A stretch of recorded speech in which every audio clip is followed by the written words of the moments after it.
Salut l'équipe, petit tuto concernant les réglages fourche et amortisseurs enduro, trial, trail, cross. Vous avez là devant vous plusieurs amortisseurs et une fourche, c'est une Öhlins. Concernant les réglages, on va retrouver quasiment le même principe sur chaque amortisseur. Les plus vieux et les plus simples posséderont moins de réglages que les plus évolués, c'est évident. On va partir pour le premier exemple sur un amortisseur qui provient d'un KTM de 2009. Voilà, donc vous avez trois réglages. Donc le premier ici sur la bonbonne, le deuxième qu'on retrouve au pied de l'amortisseur, et puis le troisième qui sert de compression au niveau du ressort.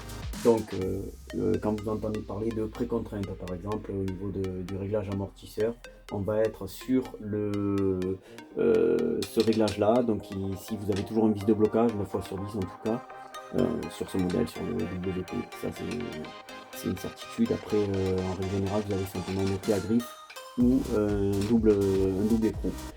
Donc dévissage de la vis BTR pour le coup ici, et puis avec une clé à griffe on serre ou on desserre l'amortisseur en fonction de la hauteur qu'on veut et de la contrainte de l'amortisseur.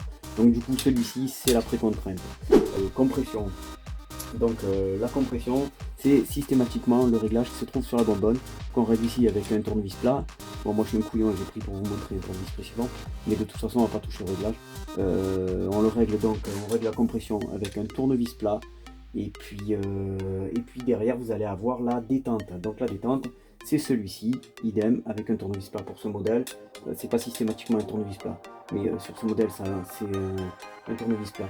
Concernant les réglages usine, vous avez pour chaque amortisseur, chaque machine de chaque année, une possibilité de retrouver sur Google des fiches techniques en fonction de la marque, du modèle de votre amorto, en comptant qu'il ne soit pas préparé, donc un amortisseur stock. Et puis vous avez simplement à repartir sur le réglage de base. Pour les préparations en fonction de vous, ça dépend de votre poids, de votre manière de rouler, l'endroit où vous roulez, la hauteur de l'amortisseur, donc votre taille. Donc c'est très particulier, c'est en fonction clairement de votre ressenti et de votre besoin. Donc là on était sur l'amortisseur, on va dire plus ou moins élaboré. Là on va se retrouver sur un amortisseur très basique, qui est un amortisseur de, j'ai plus le nom, c'est quoi? C'est un YAM 125 de 2003, donc c'est très basique, c'est un trail.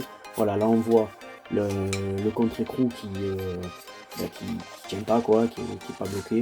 Bon, il n'y a rien de dramatique, mais c'est vrai qu'à l'utilisation, il faut y mettre un coup de clé pour venir contrer celui de réglage qui est dessous. Donc cet amortisseur-là est pourvu d'un seul réglage, c'est-à-dire le réglage du ressort. C'est beaucoup moins élaboré que le précédent, mais facile à comprendre et très facile à régler, à utiliser. Pour le reste des amortisseurs, ça va être similaire. Il se peut que vous rencontriez des amortisseurs qui n'aient absolument aucun réglage. C'est le plus basique qu'on puisse trouver, ça se trouve bien souvent sur les trails, et quand on se retrouve avec des amortisseurs latéraux à l'arrière, 9 fois sur 10 c'est le cas. Les fourches, donc là pour le coup j'ai pris ce que j'avais, on va dire, de plus complexe entre guillemets, malgré que on reste sur une fourche qui a des réglages comme toutes les autres, mais là c'est une Öhlins, c'est plus joli. On va se trouver avec la précontrainte, donc la précontrainte ça va être ici, voilà, j'espère qu'on voit bien sur la vidéo. La précontrainte ça va être la molette au niveau du haut de la fourche.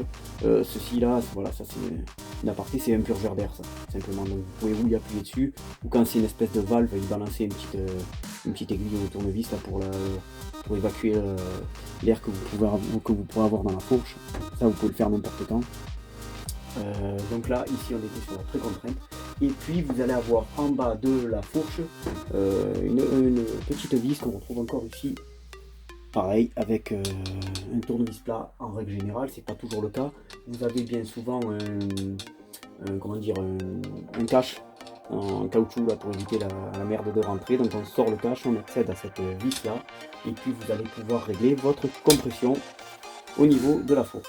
Voilà, j'espère que le tuto vous a été intéressant et agréable, et puis n'hésitez pas à commenter, liker, vous abonner et me demander ce que vous voulez concernant les équipements bécane, que ce soit du freinage, de l'amortisseur, de la partie roulement, que ce soit de la partie moteur, que ce soit pour du Kawa, Yamaha, Suzuki, Gaz, KTM, voilà, je les fais tous très régulièrement. Les quads pareil, donc Polaris, Can-Am, Kimco, Goz, TGB, voilà, on a toutes les marques et toutes les pièces qui pourront vous être nécessaires.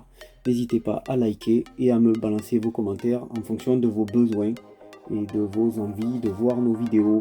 On passera sur les prochaines pour des machines complètes et des guides d'achat, sur des motocross, des enduros, des trails, et je vous en ferai un maximum en fonction de ce que je vais avoir à venir. Il y a pas mal de petites surprises. Déjà dans l'immédiat, on va partir sur des machines traditionnelles comme du Gaz, du 85, du Svarna, du CRF, du RMZ, du KXF. Ça, c'est les machines à venir dans le mois. Et puis après, il y en aura d'autres et des sacrées surprises. Merci, et puis j'attends vos commentaires. À plus.